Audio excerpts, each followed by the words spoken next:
Welcome to Echoes of Ihsan, Meh. the show where we take those articles and books that you've been meaning to read and Right. we just distill them down to just the good stuff. And today we're doing a deep dive into Sahih Muslim Hadith, specifically Book One, which focuses on faith. Yeah. Now, I have to admit, when I first saw faith as a topic, I thought, okay, is this just going to be like a list of rules or something? Are we going to find something more profound? Right. But knowing the show, I have a feeling we're about to unearth some real treasures here. Well, what's fascinating about Sahih Muslim and Book One in particular is that it doesn't just lay out the core tenets of Islam like a dry textbook, you Yeah. know? Right. It actually delves into the why, the inner dimension of faith, which is where the beautiful concept of Ihsan comes in. All right, I'm intrigued. Let's break this down a bit. You mentioned the core tenets of Islam. What exactly does Sahih Muslim tell us about those? Well, it starts with the bedrock of the Islamic faith, the testimony of faith, or Shahada. This declaration, there is no God but Allah and Muhammad is his messenger, is the cornerstone upon which everything else is built. From there, Sahih Muslim outlines the 5 pillars of Islam: prayer, zakat, charity, fasting during Ramadan, and performing Hajj if one is able. Okay, so the 5 pillars, those are pretty well known even to people who aren't Muslim. But you're suggesting there's more to it than just checking those off a list, right? Exactly. Sahih Muslim constantly emphasizes the importance of sincere belief, having genuine conviction in your heart. Hmm. It's not enough to just go through the motions of prayer, fasting, or giving charity because you're supposed to. Your actions need to stem from a place of deep understanding and devotion to Allah. Right. That's what elevates these acts from mere rituals to meaningful expressions of faith. Okay, that makes sense. So how does this idea of Ihsan fit into all this? You mentioned it earlier. It seems like a key concept here. Ihsan is often translated as excellence or perfection in worship. But it's a much richer concept than that. Think of it this way: Ihsan is about worshiping Allah as if you see him. And even if you can't physically see him, knowing that he sees you, Right. it's about bringing that awareness and consciousness into every act of worship, every aspect of your life. Imagine the impact that shift in perspective can have on your actions and intentions. Wow, that's really powerful. It's like taking mindfulness to a whole other level, Mm. right? It's not just about the external actions, but the internal state of your heart. Precisely. It's about internalizing your faith and making it an integral part of who you are. It's a constant striving for closeness to Allah in every thought, word, and deed. I'm starting to see why Ihsan is such an important part of Islamic spirituality. It adds this beautiful layer of depth and intentionality to the practice of faith. Now, something else that I found really intriguing in Sahih Muslim was the discussion around qadr, or divine decree. Right. It's a complex concept that has sparked a lot of debate, over the centuries. Right. Can you help us unpack that a bit? Of course. Qadr essentially means that Allah has complete knowledge and control over all things. Everything that happens, good or bad, is part of his divine plan. This naturally leads to the age-old debate around free will versus predestination, a philosophical puzzle that has challenged theologians and thinkers for centuries. Right. That's a debate that cuts across religions and philosophies, right? Exactly. How does Sahih Muslim approach this kind of delicate topic? Well, Sahih Muslim affirms the concept of qadr without getting bogged down in the philosophical weeds of free will versus predestination. The book asserts Allah's ultimate power and knowledge, while also acknowledging that humans have a degree of choice and are responsible for their actions. It's like a tapestry woven with threads of divine will and human agency. It's interesting to note that even in the early Muslim community, there were differing interpretations of qadr. Really? So were there people who just outright rejected the idea of divine decree back then? Yes, and Sahih Muslim includes stories that illustrate this. For example, there's a hadith about Abdullah ibn Umar, a companion of the Prophet, encountering a group of people who denied qadr. He very clearly distanced himself from them, making it clear that their views were not in alignment with Islamic teachings.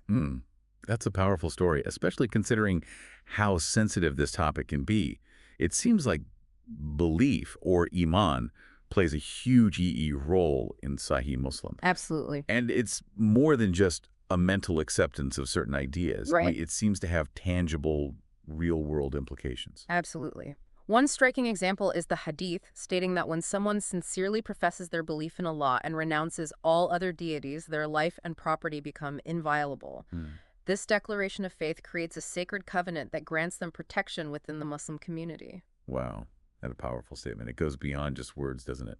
It's about the impact of belief on individual lives and on the social fabric of the community. Exactly. This hadith speaks to the profound responsibility that comes with declaring your faith. Your actions carry weight, and you're accountable for your choices.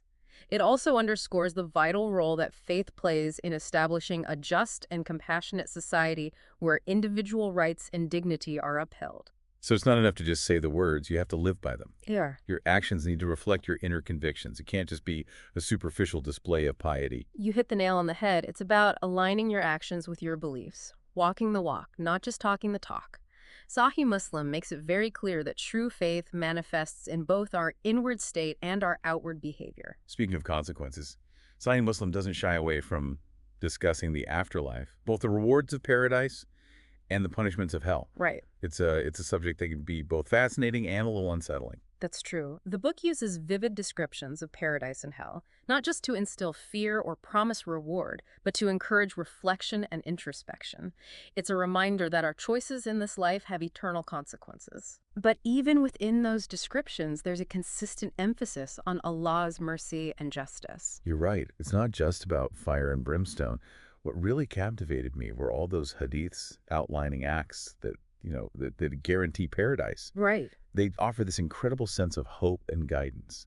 It's interesting that many of those acts revolve around the core principles of faith. Belief in Allah and the Prophet Muhammad, fulfilling your obligations toward Allah and your fellow human beings.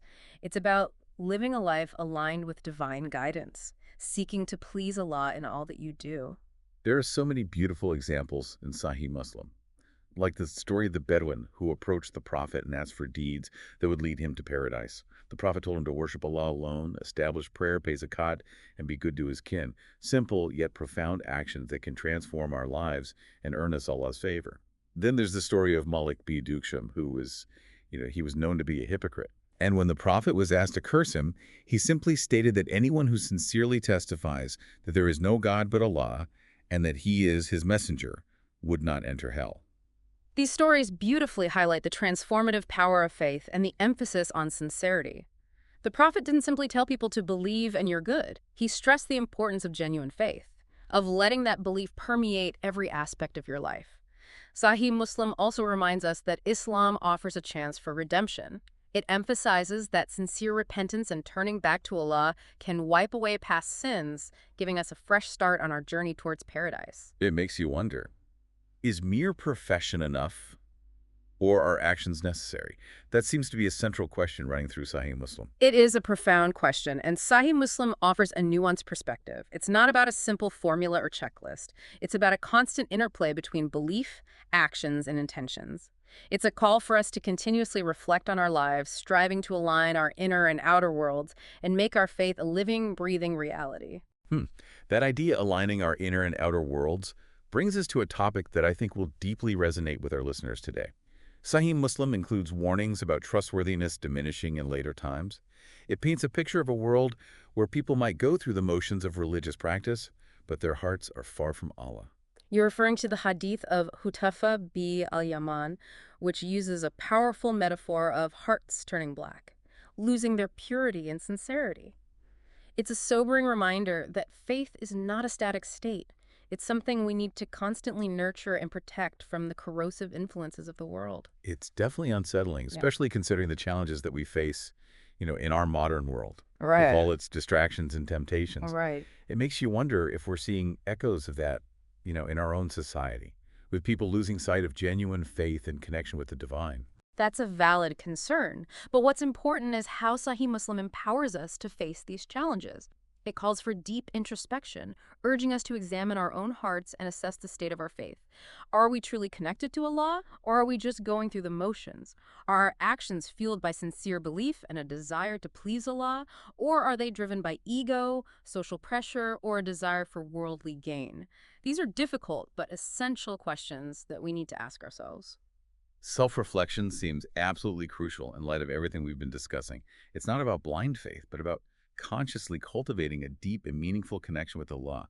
And that brings us to one of the most powerful and beautiful hadiths in the entire book, the one about loving Allah and Muhammad above all else.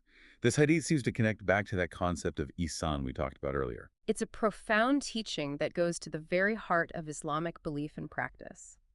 This hadith tells us that loving Allah and His Messenger, Muhammad, more than anything else, even our own selves, is the foundation upon which our entire faith rests. It's about recognizing that true fulfillment and happiness lie in seeking closeness to Allah and aligning our will with His. So it's about recognizing that true fulfillment and happiness lie in seeking closeness to Allah and aligning our will with His, about making that love the driving force behind all of our actions and decisions. Exactly. And the hadith doesn't stop there. It goes on to say that we should love for the sake of Allah and fear returning to a state of disbelief.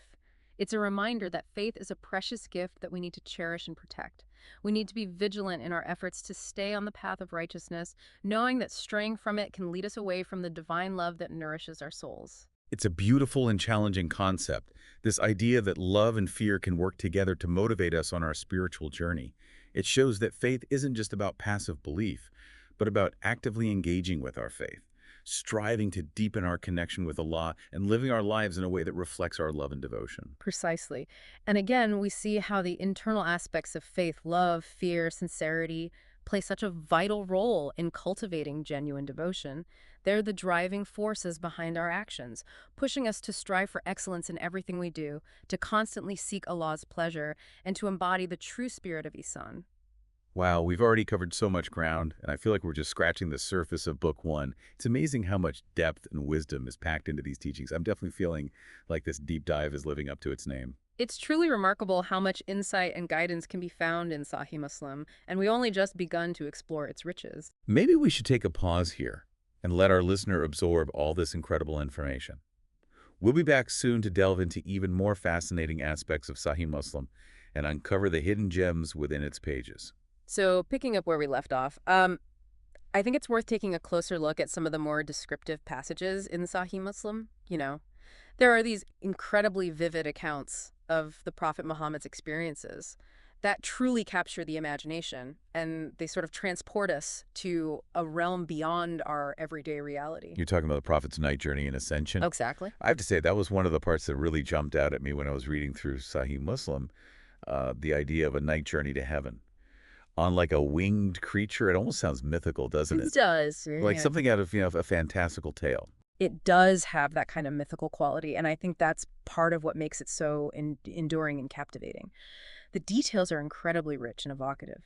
Sahih Muslim describes the Buraq, this magnificent winged creature, with the face of a man and the tail of a peacock that carried the Prophet from Mecca to Jerusalem and then up through the heavens. Wow. It's like a cosmic road trip with the Prophet as our guide. Right. You can almost picture it, right? The Prophet mounting the Buraq, its wings spread wide, soaring through the night sky, stars swirling around them, and then the encounters with other prophets, Adam, Jesus, Moses, each one representing a different chapter in the story of humanity's relationship with God. It's like a grand summit of the prophets, sharing wisdom and insights across the ages. Exactly. And there's that detail about the Prophet's heart being washed Yeah. with the water of Zamzam before the journey. Right. What's the significance of that? It seems like more than just a symbolic gesture. It's a crucial detail that underscores the spiritual transformation the Prophet underwent during this incredible night. The washing of the heart with the water of Zamzam, a sacred spring in Mecca, symbolizes purification, a cleansing of the inner being. It's like preparing the Prophet for the profound experiences he's about to have, for the divine knowledge and revelation that'll be bestowed upon him. So it's not just about physical travel, but about inner transformation, a journey from the outward to the inward, like a preparation for encountering the divine Exactly. in its purest form. And speaking of transformation, the night journey is also when the 5 daily prayers were made obligatory, right? All right. It seems like this one event ties together so many key aspects of Islamic belief and practice. Absolutely. It's a pivotal moment in Islamic history. The Prophet's encounter with God during the night journey and ascension solidified his role as the final messenger and established the framework for Muslim worship. The 5 daily prayers, which were revealed during this event, became the cornerstone of a Muslim's connection with Allah. It's incredible how this one event, so rich in symbolism and mystical imagery, shapes the very core of Islamic belief and practice. It's a reminder that faith isn't just about abstract concepts or dry rituals, but about lived experience, Exactly.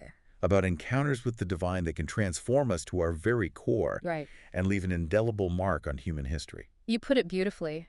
The night journey is a testament to the transformative power of faith, a story that continues to inspire and uplift Muslims centuries later. It reminds us that the divine can break into our world in unexpected ways, that the boundaries between the physical and the spiritual can blur, and that our hearts and minds are capable of experiencing realities that defy our everyday perceptions. And Sahih Muslim doesn't just, describe the mystical heights of the prophet's journey. Right. It also delves into detailed descriptions of the day of judgment and the afterlife, Mm. offering these glimpses into, both the terrors of hell and the bliss of paradise. It's like a cosmic panorama unfolding before our very eyes. A reminder that this earthly life is just a fleeting prelude to a much grander reality. Yes. Sahih Muslim doesn't shy away from the awe-inspiring and sometimes fearsome realities of the afterlife. It describes the reckoning, the weighing of deeds, the bridge over hell, the searing flames of hellfire, and the boundless gardens of paradise, all with a level of detail that sparks the imagination and stirs deep contemplation. I remember reading the hadith about people being brought out of hell Mm. based on even the smallest grain of faith Mm. that they possessed during their lifetime. Right. It's such a powerful image of Allah's mercy and compassion. It's like even those who, might have strayed from the path can still find redemption in his grace. It's a beautiful example of the balance we find in Sahih Muslim. It's a book that lays out the consequences of our actions with stark clarity, warning us of the perils of straying from the path of righteousness. But it also offers a message of hope, reminding us that Allah is just and compassionate, that His mercy encompasses all things, and that even the tiniest spark of faith can ignite the flames of forgiveness. It's a message that offers both solace and motivation. Mm. It encourages us to strive for righteousness while also acknowledging that, that we're all flawed and we're in need of God's forgiveness. Exactly. It's like a cosmic safety net, woven with threads of divine mercy, catching those who might have stumbled and offering them a chance to rise again. And it's not just about individuals either. Sahih Muslim emphasizes the social implications of faith, showing us how belief translates into action in the world and shapes the very fabric of society. It's about taking our faith beyond the confines of our hearts and letting it manifest in our interactions with others, in how we build communities, and in how we contribute to a just and compassionate world. You're right. We see this throughout the book, don't we? Mm. There are hadiths about treating others with kindness and respect, about fulfilling our obligations to our families and communities, about speaking truth to power, and about standing up for justice even when it's difficult. It's a reminder that faith isn't just about personal piety. It's about building a better world, brick by brick, action by action, guided by these principles of love, compassion, and justice. Precisely. There's a hadith that beautifully encapsulates this idea. The best of you are those who are best to their families. Another hadith emphasizes the importance of providing food and extending greetings to everyone, whether you know them or not. It's about creating a culture of generosity and hospitality where everyone feels welcomed and valued. And then there's the powerful statement, the best Muslim is the one from whose hand and tongue others are safe. It's a call to create a society where people feel secure, where their dignity is respected, and where they're free from harm and oppression. It's a powerful reminder that faith isn't just an internal matter, a private conversation between, an individual and God. Right. It's about how we live in the world, how our actions impact others, how we contribute to creating a more just and compassionate society. Right. It's about translating the principles of faith into tangible actions that uplift individuals and build stronger communities. And this brings us to one of the most thought-provoking and perhaps unsettling hadiths in Sahih Muslim, the one where the Prophet Muhammad states that Islam began as something strange, and it will return to being strange just as it began. It's an enigmatic statement that has resonated with Muslims throughout the ages, prompting deep reflection and a reassessment of their relationship with their faith and the world around them. What do you think the meaning is behind that statement? It seems like it could have multiple interpretations depending on how you view, the trajectory of Islamic history and the challenges facing Muslims in different eras. It's almost like a cyclical view of history, Right. with faith waxing and waning, going through these periods of prominence and obscurity. You're absolutely right. There are many interpretations of this hadith, and it continues to spark debate and discussion among scholars and everyday Muslims alike. Some scholars suggest that it refers to how Islam, at its inception, was a radical departure from the prevailing norms of 7th century Arabian society. It challenged the status quo, upended social hierarchies, and introduced a radically different way of understanding the world and humanity's place in it. As Islam spread and became more established, it became more integrated into society, and perhaps some of its original revolutionary zeal was tempered. The Hadith suggests that over time, the true essence of Islam may become obscured or distorted, making it seem strange or foreign again, even to those who profess to follow it. It's like a pendulum swinging back and forth, Hey. with moments of clarity and revival followed by periods of stagnation and decline. It's a little unsettling, isn't it? It is. To think that something so central to our lives, so fundamental to our understanding of the world, could become, unfamiliar or even rejected. Right. It makes you wonder what factors contribute to those shifts, those ebbs and flows of faith throughout history. It is unsettling. And it challenges us to look inward, to assess our own understanding and practice of Islam, and to ensure that we're not simply clinging to empty rituals or cultural norms, but are truly embodying the spirit of the faith. But what's important is how this hadith encourages us to hold on to our faith, even when it feels like we're swimming against the tide, even when it seems like the world around us is moving in a different direction. It's a reminder that true belief often requires courage and resilience, a willingness to stand up for what's right, even when it's difficult, even when it makes you feel like an outsider. It's almost like a call to action, isn't it? It is, yeah. A reminder to keep that flame of faith burning brightly, no matter the circumstances. And perhaps to see the strangeness, not as a negative, but as an opportunity. To rediscover the beauty and depth of Islam, to return to its original purity and power, and to reassert its relevance in a world that may have drifted away from its core message. That's a beautiful way to put it. Embracing the strangeness, the challenge of standing apart, can be a powerful catalyst for spiritual renewal and rediscovery. It's about finding the courage to be different, to embody the values of Islam even when they're not popular, and to let your faith be a beacon of light in a world that often seems shrouded in darkness. And remember, understanding these cycles of history, these ebbs and flows of faith, can offer strength and perspective during times of challenge. Knowing that Islam has faced adversity before, that it has gone through periods of obscurity and emerged stronger, can give us hope and determination to navigate the complexities of our own time. It's like a reminder that we're part of a larger story, a continuum of faith that stretches back centuries, Exactly, yeah. connecting us to, generations of Muslims who have faced their own trials and triumphs. Right. We're not alone in our struggles.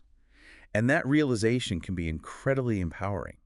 It gives us a sense of historical perspective, a connection to a rich legacy of faith, and a reminder that the challenges we face are not insurmountable. Precisely. We're part of a vibrant and resilient community of faith that has weathered storms and emerged stronger.